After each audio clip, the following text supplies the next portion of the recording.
afternoon, you must involve. Diba? Involve. Then, number 3, improvement is what? Important. You must improve. Ito ang ating Christian life. Ipakita ko na may na improve. Dili na reform. Kundi na-improve. Okay?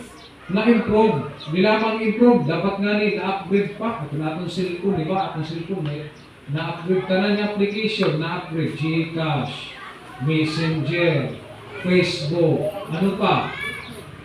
YouTube. Ano pa? Na-upgrade. Na-update ba? Na-iba na liwatan niya kan. So, as a Christian, dapat kami to not only improve but also what? Upgrade. Then number 4 is impact.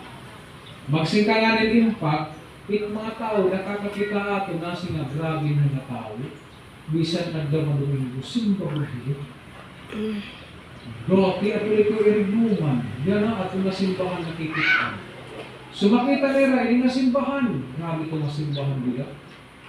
Dati na plate rin itong balay yan na. Marinirap property. Maupay ng era simbahan. Nakikita nila ang pagbabuhay. So we need to love, support, nourish, and cherish the ministry that God gave to us in this place. So,